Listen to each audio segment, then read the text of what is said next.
This is Burn This Book, a podcast where we, Nicole and Eden, read a banned or challenged book twice a month and discuss its meaning, impact, and censorship to make it more accessible for all readers. This week's book is Slaughterhouse-Five by Kurt Vonnegut, which was published in 1969. Joining us today is Micah Clemence, or Clemence. We can... You said it right the first time. Ooh, okay. Oh, Clemence. Calling in from San Francisco. Micah, welcome back. Tell us about why did you want to be on this one? Why did you request it? What's your connection to the book? I mean, really the reason I love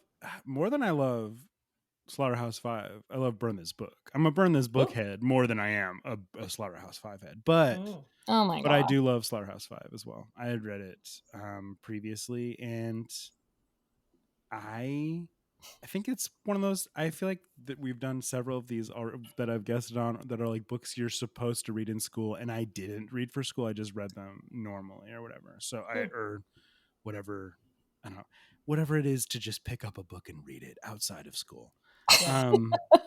I remember when I was reading it, and this is a sensation I love still. When something, you guys know, when you're interacting with any piece of art and they do some sort of technique or there's a sentence or something that is effective in a way where you're like, oh, the story is working. I can feel it working right now. And I remember that happening to me a bunch when I was, because the book kind of transforms around you and it's like the meaning splays out. But yeah, it's I just think it's cool. I have lots of new things to say about it because I reread it for the pod. So yeah. I love that. When was the first time that you read it by chance? And then we'll get into a summary. Like when I was like 17 or something like that. Sounds about right. I was like, I don't know. I have a vague memory of reading it on my behind my house, like outside. Anyway. Oh, that's really sweet. In a sweet way, or in a I can't let my parents see. Oh, I cannot imagine they would have cared less about Slaughterhouse-Five. I don't think they cared. Yeah, I was just sometimes it's like fun to like read when it's like sunny out and you're like, I'm gonna go, instead of exercising, I'm gonna go read. Those are the only two options. Yeah, those are the only two things you can read. Yeah, or pray. Those are the three. Yeah, doing squats, reading, or praying.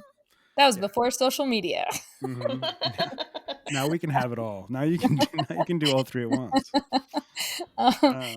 Eden, when was the first time you read it? Because you've always been a Kurt Vonnegut head. If I will. Yes. Please don't look at me as an expert because I don't remember. Too late. Yeah, 90% of my English. It was my AP Lit class. We had to write a 20-page research paper, and I chose Kurt Vonnegut. Whoa! Oh, that's cool. Yeah. And this was before. So this is before computers. They wanted us to really use like the library's little card system, like just like sifting through the Dewey Decimal System. Not the Dewey Decimal, like the research aspect. I've always thought it was decibel. Okay, sorry, but the research. I wish it was that. I know, me too. Sound. But yeah, they just using the resources that they have in the library to write this research paper. So it was all analog, and I remember needing to read like 5 or 10 books of Kurt Vonnegut's, and I could only get through like 4 of them, and so I had to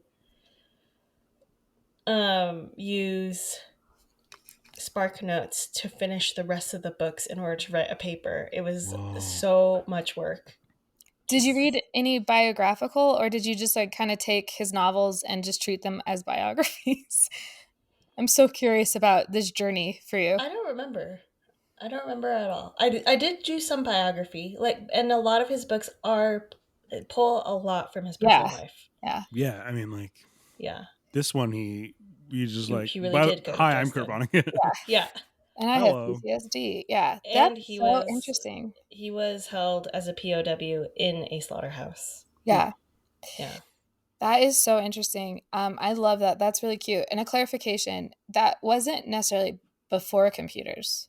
No, it Eden's wasn't not before 60 computers. years They old. just told But that was yeah, the No, I love that mythology. I love to take the Eden at lore. her words. Like, this is before computers, and in fact, it's before pens. There was, Yeah. I had But to find. also, if it was, we could also choose to do like some time jumping, which could Mhm. be very topical with this book. Indeed.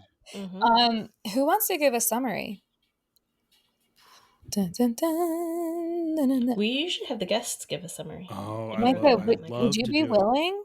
I love to do it. Here's the thing. I'm trying actively to not be. Because I love to talk so much. I have to stop myself. So I'm Oh, we being. want you to talk. I'm We want you to committed. talk. I'm committed to Yeah. being a good listener today.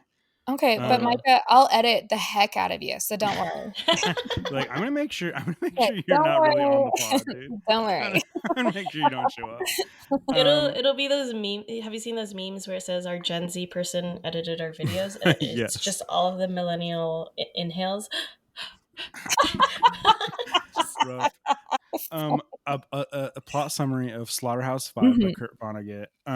A quick summary is it is about Billy Pilgrim, a man who has become unstuck in time, and so we experience most of the story is vignettes from various parts of his life, but they're all pivoting around the only parts that are kind of presented chronologically are that he was it's mostly just like little funny and terrible things that he experienced over time. He also goes to space and he like has sex with a movie star. And I imagine that's probably I mean, I'm skipping to the end of the episode. I'm sorry. We won't talk about book banning yet. It's tough to summarize because actually a lot happens in the story, even though it's like 200 pages. It's really short. it's a short book. Yeah. But it's kind of because it just keeps on flitting from thing to thing. It jumps out of scene a lot. There's a lot of summary, and that makes it sound like it would be a drag. But because it's so fast paced, it's kind of never dragging. You're like always doing something new, and you're like, oh, now he's in an optometry appointment, and like, oh, now he's like his face down in a ditch, and like I don't know, it's just like lots of different stuff. So that's the summary I have, I guess. Great summary. One thing to add to that: when he does go to space, it is with the alien species Tralfamadorian. The Tralfamadorians. Can we all try and pronounce it? Tralfamadorian. Tralfamadorian. Yeah, I think that's it. Tralfamadorians. Yeah. Yeah. And a theme in the book is like this idea of death. Consistently, you're seeing these horrific things happening, whether it is World War II, the fire bombs in Dresden, like just horrific things, so much death. I think his wife dies, right? Yeah, his wife dies while he's unconscious. Like he's Yeah. like in like sort of in a coma, I think. Yeah, and she dies in a car accident or a bus accident. Yeah, and Yeah, it's it's so sad. well, it's so sad, and it's also we're gonna get into this, but Yeah. it's also funny. In fact, like the whole book is kind of funny, which is I don't know that I was ready for this when I was younger, but it makes the book much more upsetting, I think. Like it's if it kind of just read as straight tragedy, you would be able to file it away in your mind easier where you're like, oh, that's so sad. That's tough. But because like so many of the sad scenes like end with like a punchline where you're like, I mean, I can't deny that that's like pretty funny, even though what just happened is awful. It keeps it sticky and it's disconcerting. Yeah. And there's this juxtaposition with the aliens, how they view death and how death is viewed on Earth, where death by the aliens is just like, you're not really dead. You're just in a different space kind of thing. Mhm. And there's this phrasing that you see throughout the entire book, and is it and so on? What's the phrase? And so it goes. And So so it goes. goes, which is also a Billy Joel song. Mhm. Uh, That's very true. It importantly. probably is it based off of? Vonnegut probably just robbed that from Billy Well, straight Billy up. Joel, I think, wrote that song after this book. So this book Yeah, was I published in was joking. Yeah, I'm 69 and sorry. okay, and Billy Joel's first album was 1972. But probably, but Kurt Vonnegut could have been unstuck in time, and he could have heard the song and been It's like, so "I'm putting true. that in my novel, bro." Or maybe Billy Joel was like, whoa, Vonnegut, you really get me and my passion for New York and New Jersey and Long Island, being the spokesman for the working man. But I think like that idea, it's that like dark humor about these horrible tragedies, but also being able to say like, and so it goes, like Mhm. moving on. And I don't know, it's unsettling, but it's also kind of like this like radical acceptance, but also the cynicism attached to it. Mhm. Like you don't really know what to do with it. It's really heartbreaking, but also it's kind of what life is. And Yeah. I think that's like how do you cope with World War II when you come home? Like this book just felt like PTSD where you're reliving moments over and over again. And so Sure. you're literally time hopping. That's what PTSD is. Yeah. Outside of the Yeah. alien stuff. I mean, he sounds like, well, I mean, that's the thing is like I feel like the alien stuff is there to show that like if somebody with PTSD went to space, like they would experience space the way that they experience the rest of their life, which is like sort of rattled and kind of not entirely present. Like he shows up and he's like, I guess I'm here now. And the opening scene of the book is his daughter yelling at him, right? Like is her being like, Dad, you're really hard to deal with and I don't like you very much.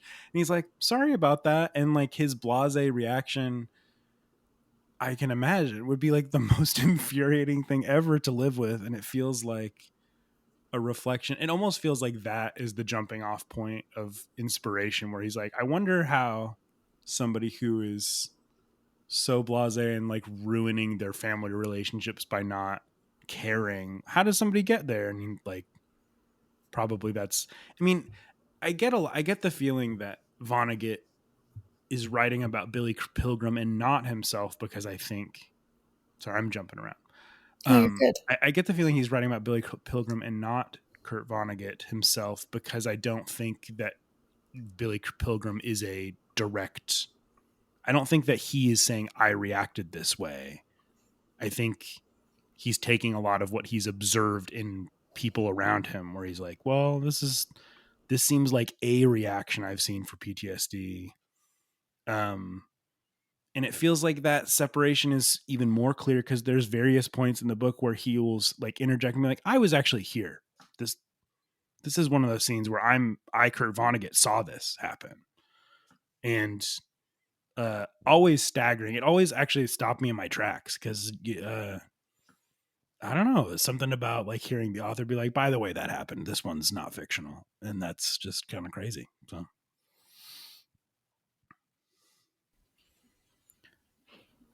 Go ahead. No, go ahead. No. You Oh. go. It got me really thinking about like my grandpa. He's a World War II vet. He's still alive, which is bonkers, and we call him Bonka.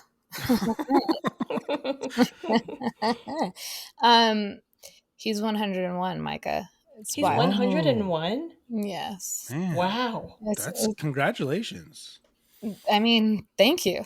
to him. I I'm did. sorry. Okay, I'll tell him. He's done a lot of work for that. He's drinking Pepsi every night and Polka dancing. doing his thing.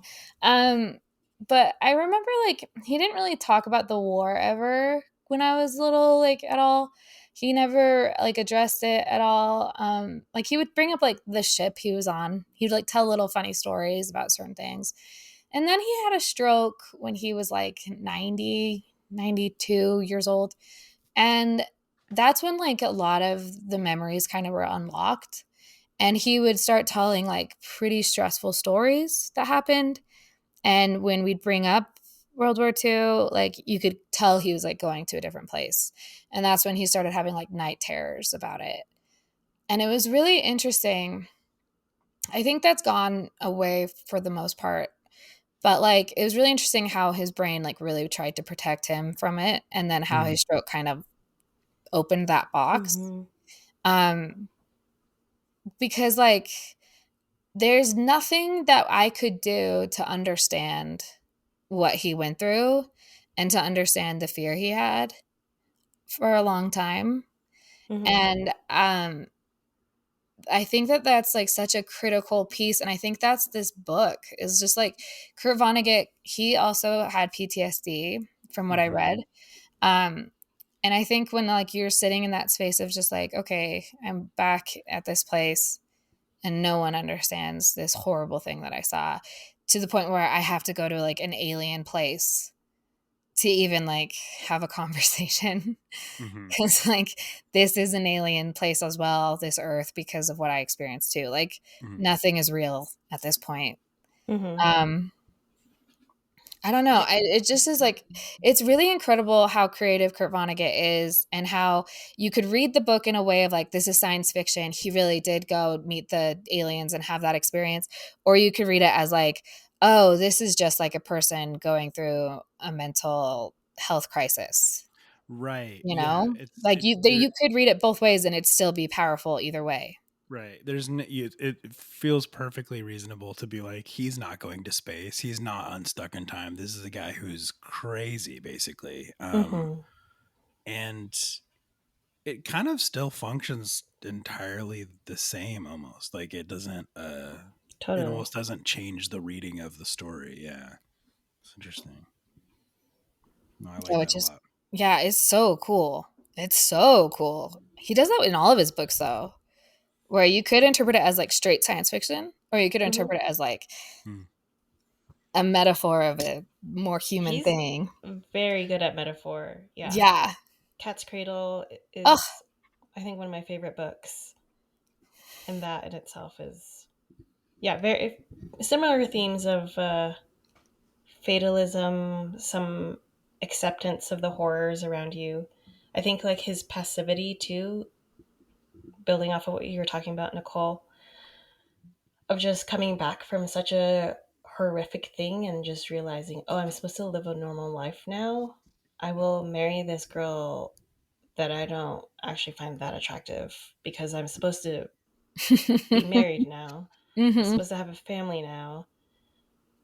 I'm supposed to just carry on. Mm-hmm. Mm-hmm. That's that's the section I think of the book. Did I write this down?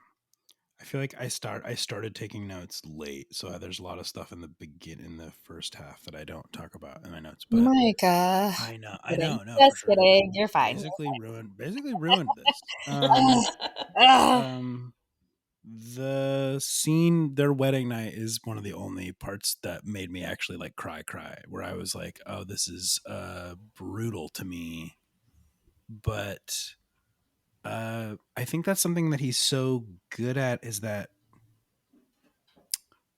the book is it's about Billy Pilgrim, but it like, by being so jumping in and out of things, it feels like it's about so many people, actually. Like, I feel like I know his wife. I feel like I know, Mm-hmm. like, Weary, the guy that he's traveling with, that's sort of his bully that ends up dying because of bleeding out of his feet or whatever. Mm-hmm. um there's just it's there's all these little characters. It feels like an anti. I'm gonna skip to a thing towards the end of the book. It says,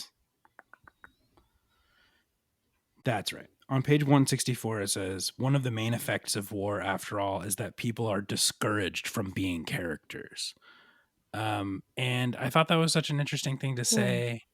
And he says at this around that same time that he's like, there's not that many characters in this book. But that's actually not true. There's loads of characters. It feels like Mm-hmm. he's trying to grant personhood and dignity to almost every single person that you see, even like ridiculous people who are like gonna die by stepping on a shovel or something like that. Like, he's like, I don't know, it's I like what you said earlier, Nicole, that it feels like a book about radical acceptance, where it's like, well, if we're going to accept everybody, then we really have to accept everyone. And we have to say that all of these people are interesting. And anyway, I just think that's really cool. I think it speaks a lot to where you are in like your healing journey Mm-hmm. of whether it's fatalism or whether it is like a beautiful space of like love and Mm-hmm. just being open to like the like, and so it goes could be like a fatalistic cynical thing, or Mm-hmm. it could be like a wow, this is like a wild adventure and everything is okay. Like it is okay. Death is not permanent.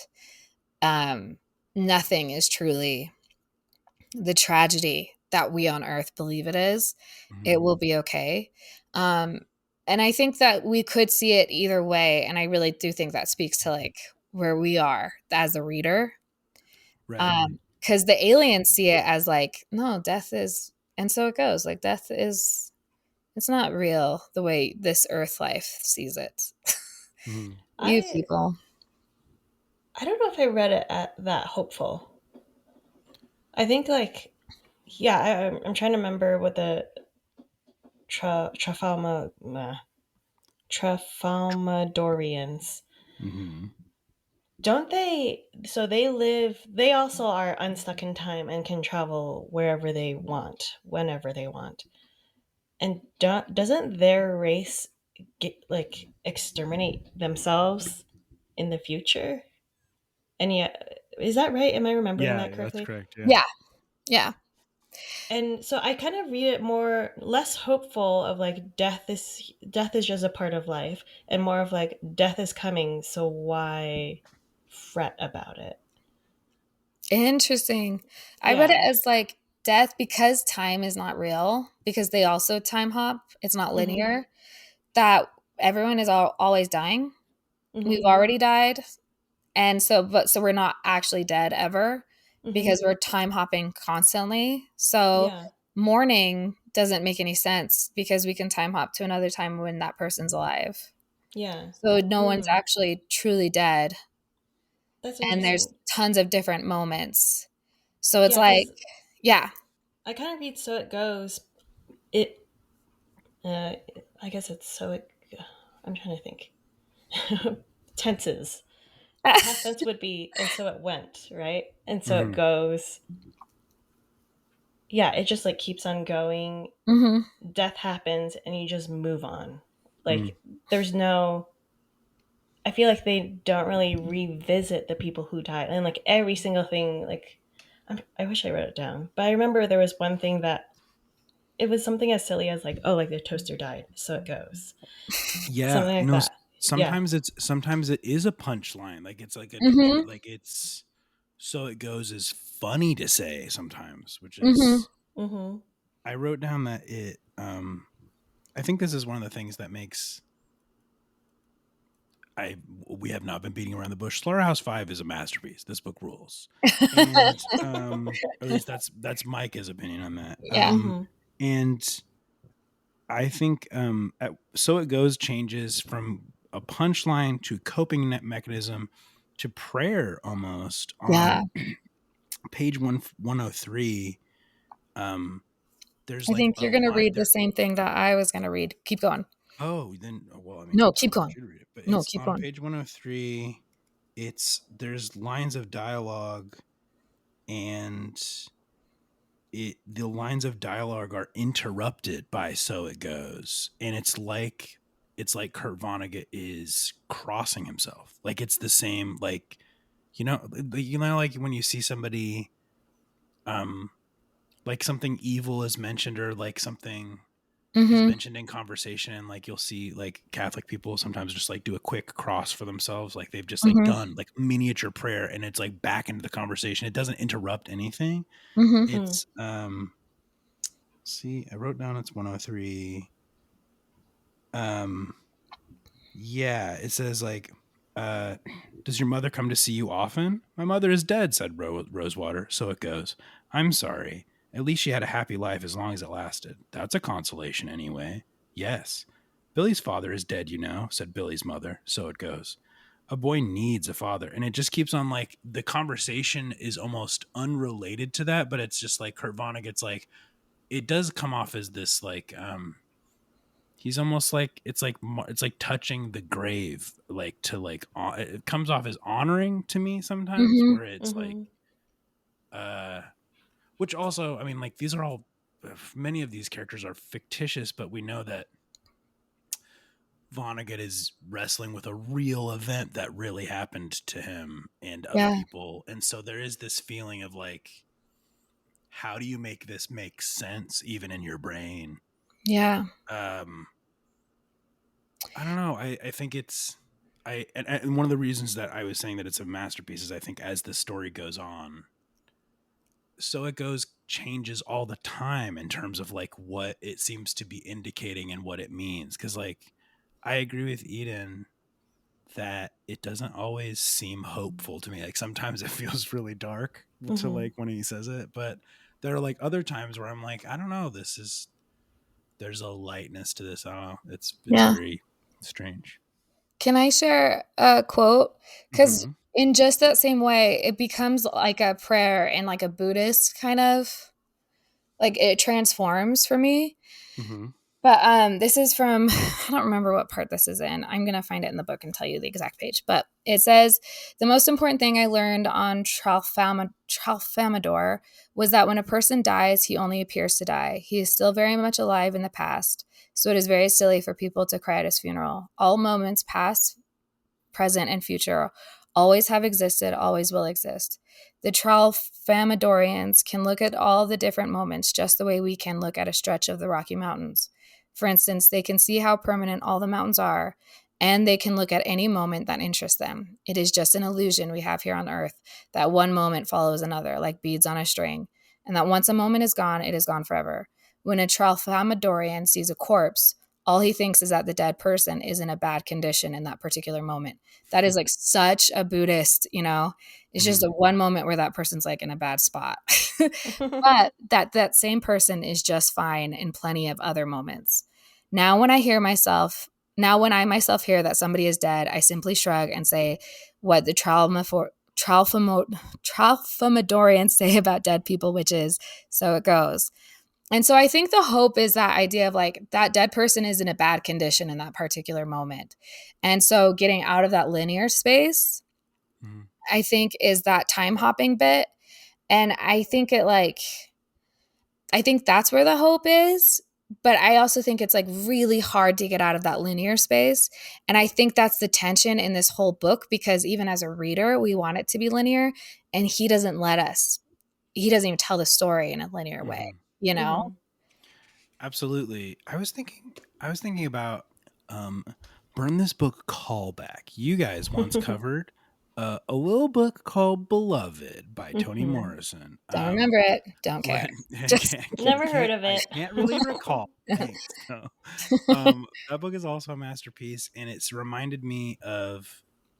It's not really similar to this in many ways, but it did remind me in that Beloved is also about, there's a central event that has happened in the past that you're like, for the first half of the novel, you're spending a lot of time like trying to learn about like, why is this family so weird? Like, what's going on? And yeah. obviously there's a bunch of stuff, and it's such a traumatic event that even like when we get to the telling of it, the character can't even say exactly how it went. Like it's still it's spoken about, the child's death is spoken about in such an elliptical way.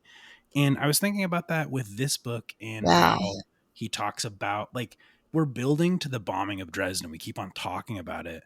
And when he gets to actually talking about it, he kind of speeds through it. He's kind of like, yeah, and this is kind of what happened. This Yeah. is what the ruins were like afterwards. And it's kind of like he can't talk about it. Like it still feels like the story gets to Dresden. And he's like, I don't know. What do you want me to tell you? That it was the worst thing ever? Yeah, I don't know. It's just like there's no words could possibly breach. It's almost like it would be pathetic to try and tell you how this hurt. I don't know. It's interesting. Yeah, Poo that's to a really good the parallel. poo to eat. right? Putui, yeah. Yeah. Yeah, doesn't the bird sing after the firebombing of just like, well, don't know what else to say. Uh-huh. Bird's still chirping. Like, Yeah. It's the last line of the book. mm-hmm. Yeah. No, it's there's like, what else is there? And also like a weird way to restructure. It feels ultimately, that feels comforting to me. It almost feels like Kurt Vonnegut is like, well, the bird's still happy. Like there's not, I mean, like, not everything is lost. This if I restructure my reality enough, I can be like, well, there's a tree somewhere that is still growing, and that's cool. And like, yeah, Mm-hmm. it's you have to get really hippie with it, but which is easier said than done. I think the bird thing is the essence of the and so it goes. Yeah. Where it's like, Yeah. yeah. And in another universe, death hasn't touched any of these things. Mm-hmm. Yeah. Hmm. Yeah, I wonder if this is a reflection of my current state of mind to think of it more hopeless than hopeful. Mm. And I feel like, uh, I mean, it's very everything everywhere all at once, where if I don't stop myself, I will think about everything everywhere Mm. all at once and realize that I am totally out of control and cannot really affect anything outside of my core family. And so Mm. why try and why think about that? Mm. But think about stuff outside of my family. And then Yeah. I'll like snuggle with my kids and then think about like the day that they will leave me, you know? Right. Just like constantly like my own version of getting unstuck in time of like, oh no, like this moment will pass and I will never have this again. Yeah. It is insanely overwhelming. I have such a capacity to have imaginary conversations that I'll like imagine future conversations, and then I have to stop myself in the middle of them where I'm like, actually, you don't know that that person's going to say this or act in this way. Mm-hmm. Um, so in some ways, this book represents dangerous possibility where I actually have to kind of halt myself from acting as though I'm Billy Pilgrim, because that's not super healthy for me. Mm-hmm. But I think, I don't know, it feels like in some ways he has the best of well, I'm torn. In some ways Billy Pilgrim is presented like, it almost seems like a dream to be him, right? Because he's able to, like, there's so many points where Vonnegut says like, well, he was happy because he was warm and he was eating food. Like he like points out like little like simple things are good for him. Mm-hmm. There's also something about that that's sad, where it's just like he doesn't seem to be able to access. He doesn't like have like deep love in his life. Like he doesn't have like, there's a lot of things that he doesn't have going for him. Yeah. Um, Yeah, I feel like I did not come out of this feeling like Billy had a meaningful life. no, and like, and I don't like despise him at all. Not at all. It's Pleasant character. a Yeah. very pleasant character, but it does, I don't know. It's interesting to see somebody who is, he is so passive. And in another story that would maybe be annoying, but in this story, it's like, oh, because you're so screwed up. Like of Mm-hmm. course you would be like this. Um, there's this built-in answer for any time Billy is frustrating to you. You're like, well, there's this really huge thing that happened to him that kind of ruined him forever. Mm-hmm. Um, I thinking about what you just said, Eden, about how like you get out of in your own head and like, and that can kind of like spoil little moments. I think about what Vonnegut says because he stepped, like most of the first chapter is just Vonnegut speaking as himself, and then the last chapter he starts doing that again a lot more, and he reflects that he's like, if what the Tralfamadorians say is true, it doesn't bring me very much peace. And I just thought that was really interesting that he like makes this whole book, and it would be easy to read the book as though he was advocating for being unstuck in time, where like you're like, if only. And he's kind of saying at the end, he's like, I think that would be bad. Yeah. Actually. Like that wouldn't be, and like being like thinking too much about the future and the past and not being able to be in the present moment isn't actually good. It's like it hard and easier said than done to not freak out about that. But it's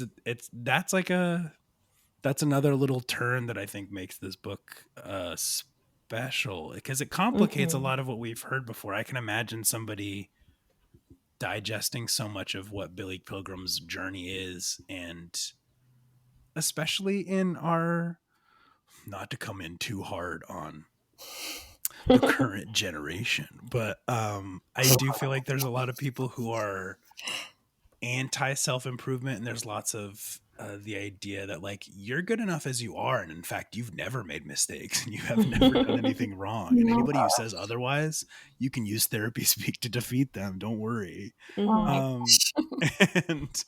And I can imagine somebody with that mindset reading this book and being like, Billy Pilgrim is my hero, I will be like him. And it's like, I think the last chapter is Vonnegut being like, please don't take that away, like that's not the right thing. I guess I'll always appreciate an author or a creator setting aside the audience and being like, hey, there is one thing I'd love for you to not take away from this. Because I think it's so easy to misconstrue, and you want your piece of art to be full of interpretation, but there's like a few interpretations you're like, I'd love it if you didn't think this though, that'd be cool. So anyway, 100%. And I do think it's like, it's the classic answer. It is like the solution. I mean, healing from PTSD is the ability to be present.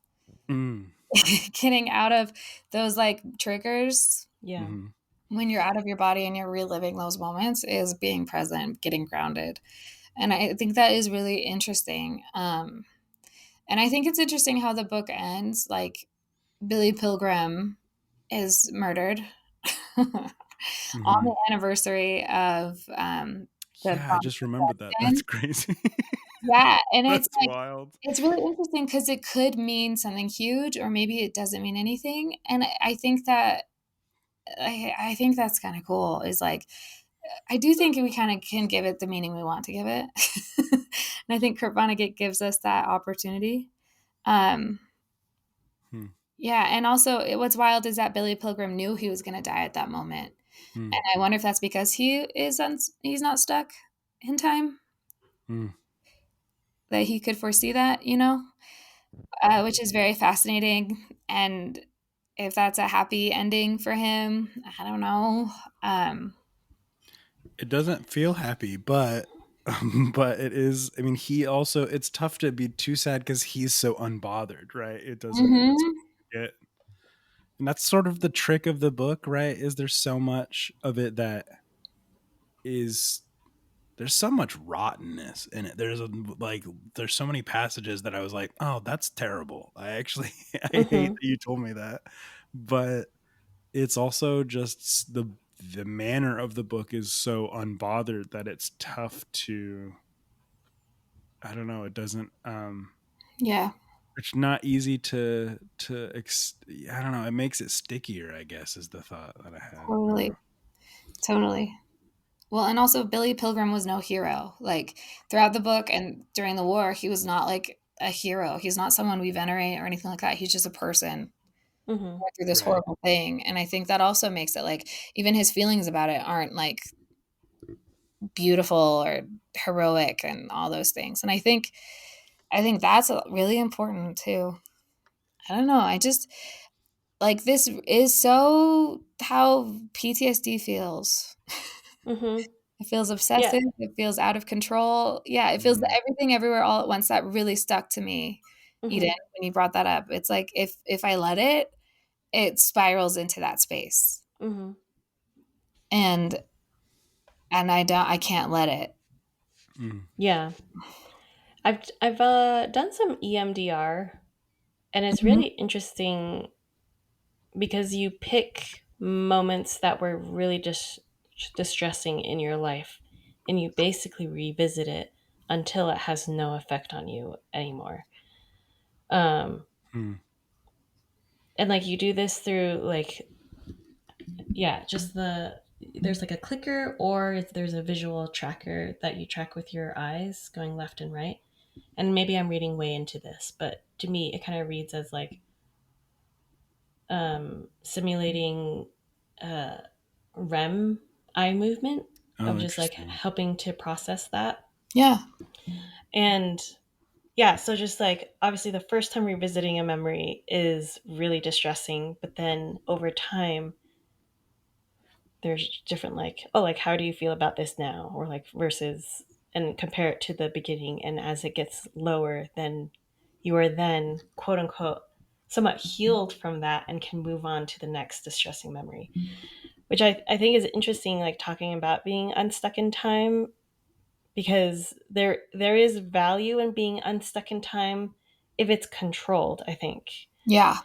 Hmm. And um but for the most part, yeah, I like what you both said about just like living in the present is what is going to give your life more meaning rather Hmm. than jumping back in the past, ruminating on hurtful, Hmm. distressing things, or like going into the future and just having anxiety about what could be. Hmm. Right. Most anxiety, the way I describe it to people who don't, because I have people in my life who don't have anxiety at all, which is always feels like this fun, like, oh, I thought everybody did, Yeah. After but COVID, it's wild. yeah, but I've like explained it to like my parents before, and I've explained like anxiety is like making future problems today's problems. Like Hmm. you're just Mm-hmm. you're like, what, this thing could happen. I'm gonna get upset about it now. Mm-hmm. And I mean that's a gross oversimplification, but it's helpful. Yeah. Um yeah, I mean, I think I love the structure of this book, and I love that he is jumping around in time. This is maybe seems pedestrian to bring up, but it makes the book very compelling. Like even just as a reader, we've been talking about deep meaning stuff, but like Hmm. it seems like a pretty easy book to introduce to people because you're like, hey, this is a quick read and it's not boring. Like it's It's a pretty fun funny. read. It's It's a an kind of a fun active read, and read. it's like you're not gonna, like, I read it when I was pretty young, and it was a good, I think I've been thinking about like what are books that are good introductions to, this is such a pretentious sounding term, but this is how I think, like what is like good introductory art, like what is like ways to Hmm. get people interested in like trying, I don't know, brainy stuff or whatever. And I feel like this is awesome for that, where it's like, hey, this is pretty accessible, and but it is very good. Like it's not Mm-hmm. uh it's not condescending. Yeah. And yeah, I really like that a lot. And once again, we've been talking about how sad ultimately it is. It's also a book that like has punchlines on every page. Like he's saying funny things all the time. Yeah. Mm-hmm. There's Vonnegut funny. there's I'm like trying to think. I mean, uh there's a line where he says, that's the attractive thing about war, said Rosewater. Absolutely everybody gets a little something. That is such a brutal thing to say. It's also really funny.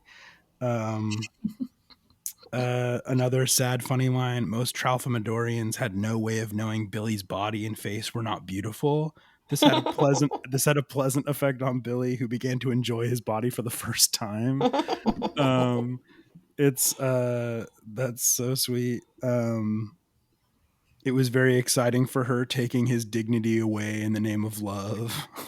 um uh there's a line, I this is the like the beginning of the second chapter, so basically like the beginning of the, or towards the beginning of the actual story, where it's talking about Billy first came unstuck while World War II is in progress.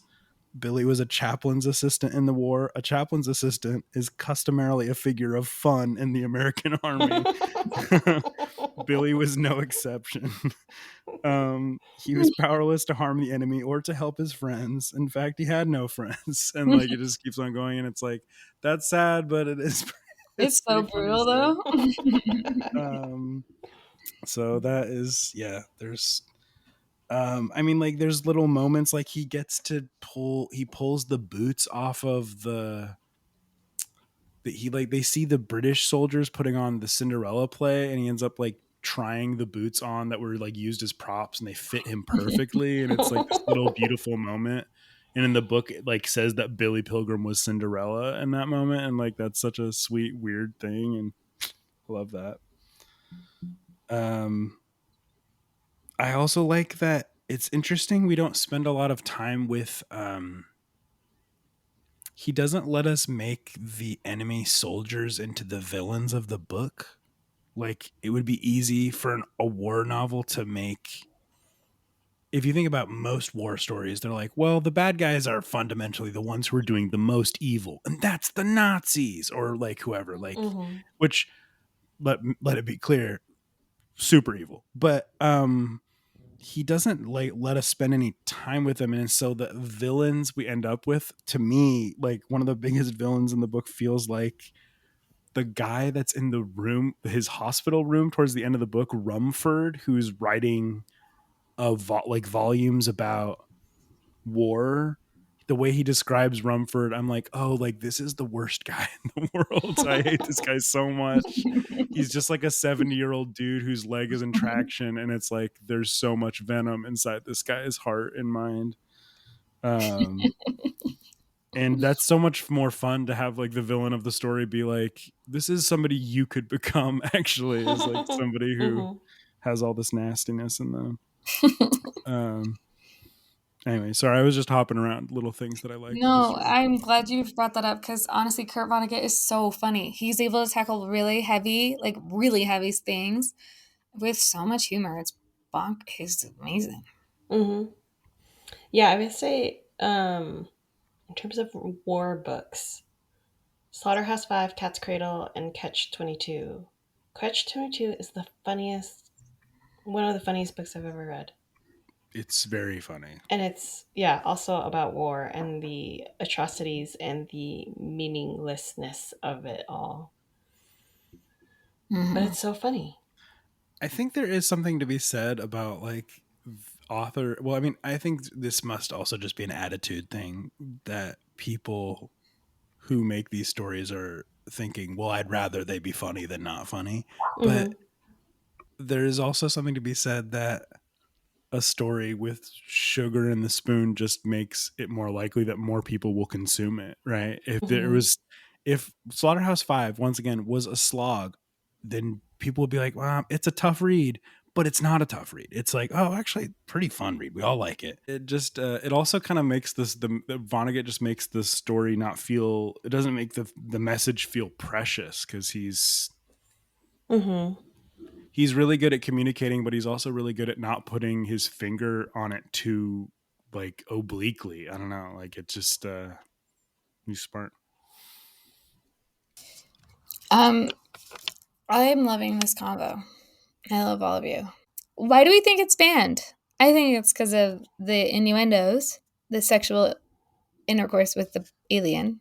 Oh yeah, I think it's that too. I mean, I think he's, yeah, I'm pretty sure. Do you think so? I'm pretty sure he had sex with the movie star, and I guess also his wife, but that's you're not supposed to see that. That's supposed to be right. Yeah, I'm pretty sure that's what it is. That's what I think too. They talk about burning Slaughterhouse-Five in Footloose. That's the first time I ever heard about Slaughterhouse-Five, is in the movie Footloose. They talk. Oh my gosh, yeah, they talk about Slaughterhouse-Five and Catcher in the Rye. Yeah. Oh, I love that. Because like Kevin Bacon's read those books and he's like, they're good, and like the preacher's like, what the hell? Anyway, the preacher that I'm so sorry. And then the preacher's like, no dancing. Also, no, do not dance. No dancing. On top of that, no dances. It's true. Okay. Yeah. All right. So it was published in 1969, right? Mm-hmm. Right. That sounds about right. That's true.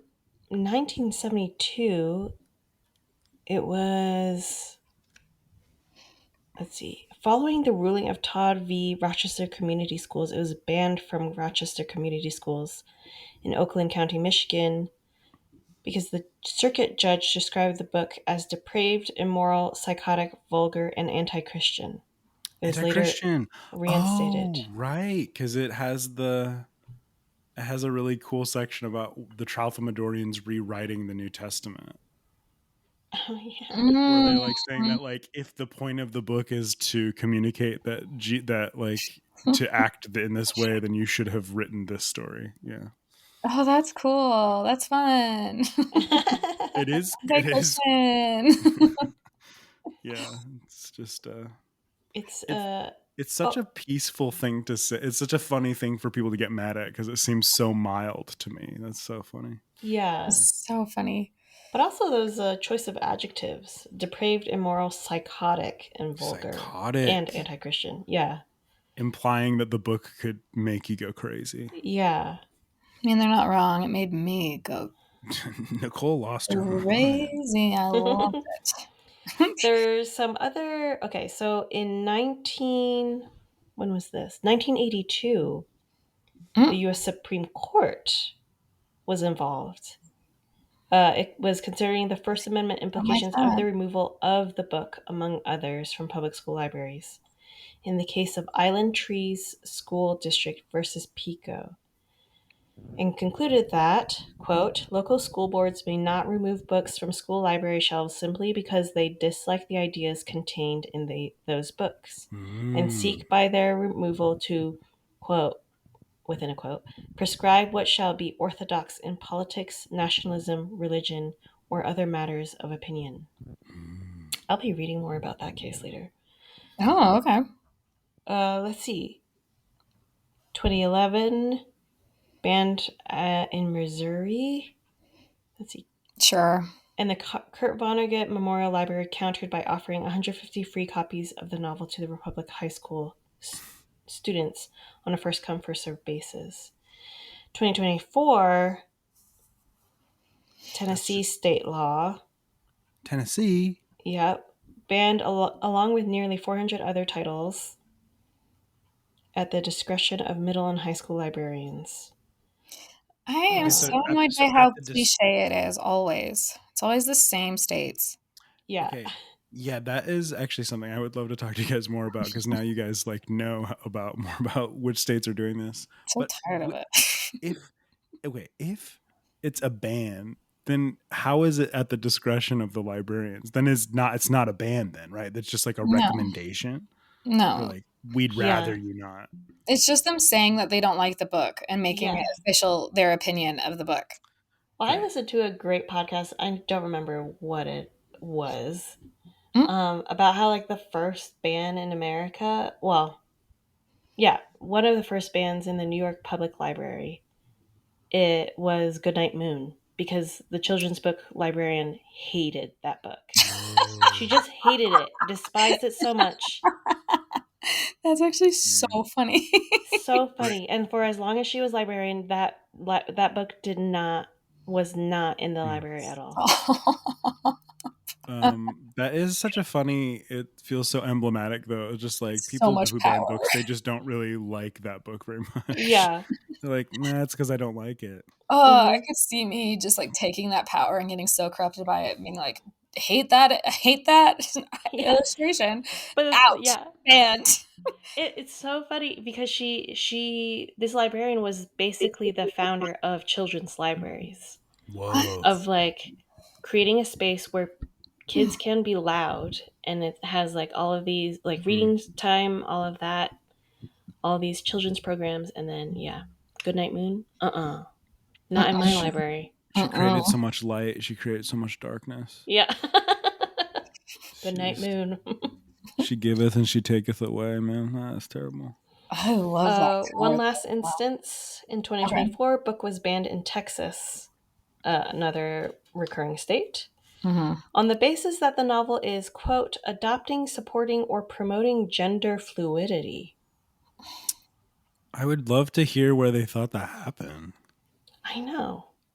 I This am is not the so first time that we've intrigued. been shocked by these. Yeah. Where Isn't it we've been funny? tricked. We've just been tricked by these banners. They know There's more than us. it feels like whenever somebody's really, really afraid of something, they just start seeing it everywhere, including places where it totally isn't. Yeah. It's there's a Kath and Kim episode, which is a sitcom from Australia, where she gets scared of she gets homophobic for a little bit, and she starts seeing the word gay or homo everywhere, just like in like storefront signs and stuff like that. And it's I think about that clip all the time because I'm like, yeah, this is lots of people are like this. That's pretty funny. My favorite instance of that is Arrested Development, where Buster gets his arm cut off. Oh yeah. And he's looking over at his alarm clock, and he puts his thumb up to cover A and L in alarm off. And so it says arm off.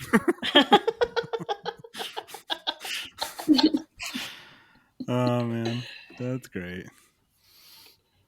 All right. Any last thoughts? Not for me. That's all I have about Kurt Vonnegut's Slaughterhouse-Five. But can I do something really fast? I'm gonna do it so quick. Okay, here we go. I'm gonna see if this is gonna play. This is a segment I call "Look into the Past." Look into the past. I wanted to respond to some random stuff that I was listening to because I was listening to old Burn This Book episodes. So I was in The Handmaid's Tale, one of you said that you enjoyed AP English exams, and I just wanted to say that I also did. I wanted to sounds like a Nicole thing. That was definitely me, huh? Eden, you said in the Wrinkle in Time episode that you have not seen Sleeping Beauty. Have you seen Sleeping Beauty now? I have not. Still. Oh, Eden. Okay, we gotta get on there. Also, so important. Yeah, this is all stuff. This is what the listeners for Burn This Book really come for. On the Of Mice and Men episode, Nicole said that she's seen Welcome to Morrowind, and I just wanted to say that makes like you and me one of 10 people who've seen that movie.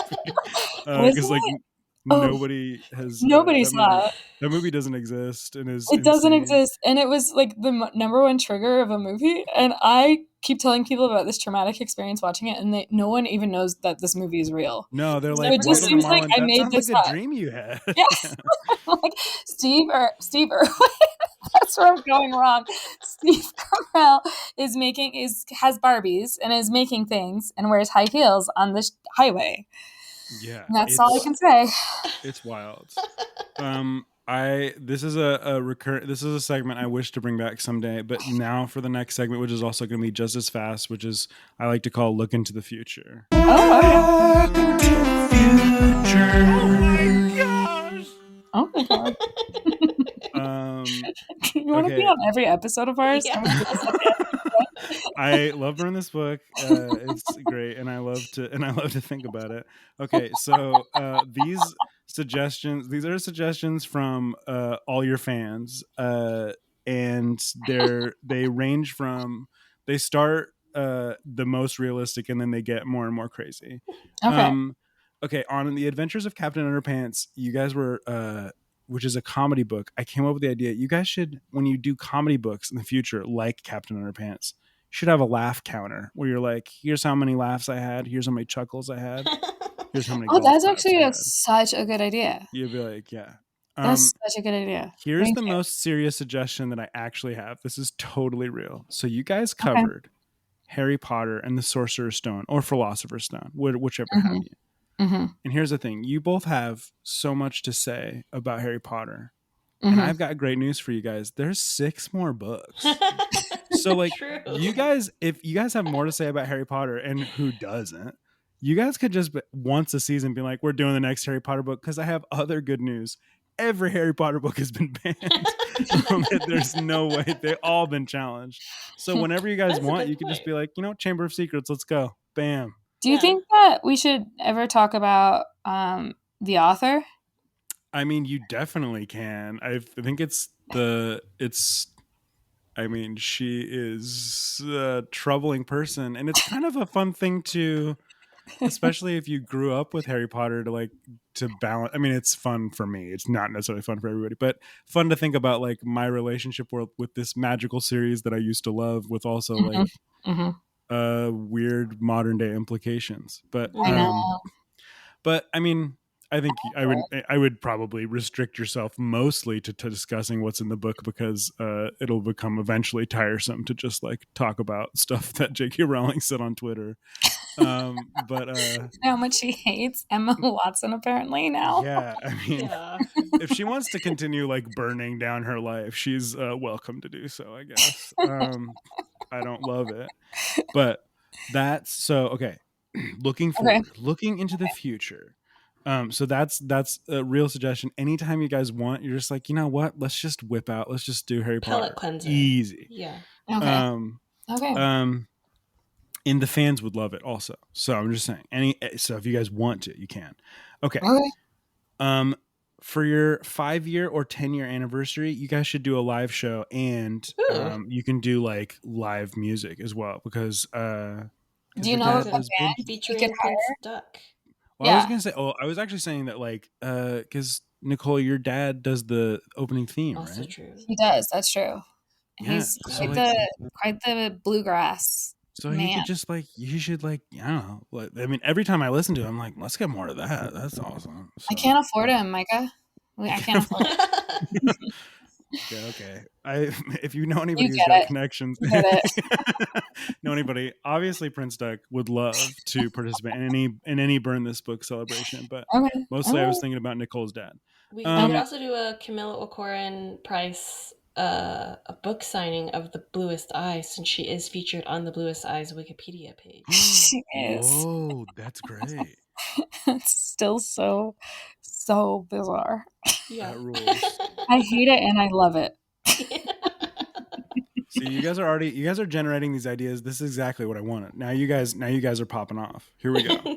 Okay, last suggestion, and then Nicole can be free. I'm so sorry. No, it's just my dog has to poop. Oh yeah, I know. Nicole's I'm fine. Really wants this. I'm fine. Nicole's dog really needs this. Okay, last suggestion. New propaganda line, because we have to like be working in the opposite direction as people who are trying to burn this book. Burn This Book, the musical. Eden and Nicole are targeted by an evil book burning messiah, and they have to unite their conservative neighborhood through song in order to prevent it.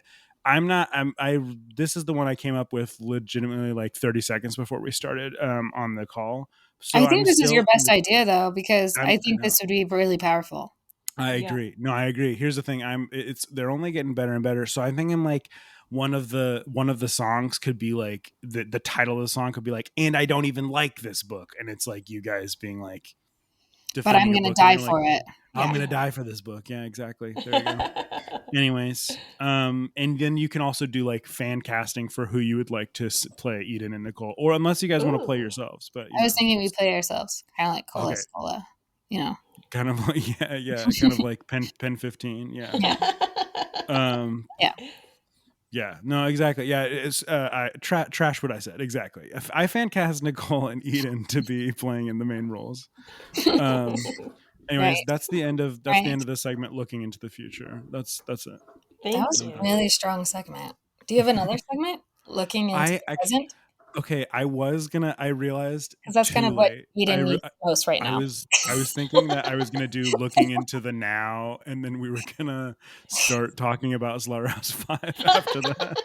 But I forgot to record that, so that's okay. Looking into the now. Yeah, looking into now. We're ending this episode. It's kind of over now, actually, guys. I love those ideas, and I think they're really strong. I think they're really strong. I think at the end of each season, we should do those segments and go back into the season and do looking into the past and looking into the future. I would love to. I'll bring back the segment whenever you guys want, because Oh my I'm gosh. always revisiting stuff, and I'll find more little things that I wish I could have commented on. Oh, actually, another brief looking to the past. Mm. The Akotar episode. Uh-huh. The only thing I have to say about that is, just that is I've realized another reason why that book exists, which is Ugh. even if it's terrible, which Uh-huh. basically by all accounts it is, which Mhm. I'm one of the people who hasn't read it. I feel like it is such a garbage fire that like everybody has something to like. Nobody has nothing to say about Akotar. You know, I like know, there's just that's why. that's That's the thing, is why. like everybody's got something to say about it, and it feels good to have something to say about something. So, Yeah. No, you're right. anyways, You're right. good episode with a guest that I'm fond of. I like the guest in that episode. I'm kind of fond of her too. So I add all that Would you have like a us huge to introduce you to her? to the death. if you To guys the do you guys death. have connections? Do you guys have her number? That'd be so cool. Maybe. Let's not explain this so that whenever somebody listens to this episode, they're like, Micah ended up being a weird creep at the end of the episode. That was super cool. That was super cool. That was really cool of him. That's really cool to unveil himself like that. That's cool Thank for you us to so find much out. for having me on. This has been great. Thank you, Micah. Oh my gosh. Seriously, Micah, I really love having you on, and I love hearing your thoughts. You're so thoughtful. Thank you. I love hearing your thoughts because you're so thoughtful. You're so full. Oh, But well, you really come so prepared, and I really appreciate that.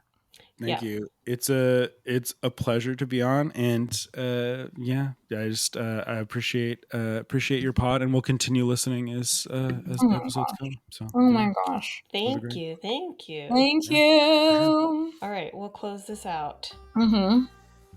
Burn This Book was produced by us, Eden and Nicole. Music performed by my dad, Frank, and written by me, Nicole.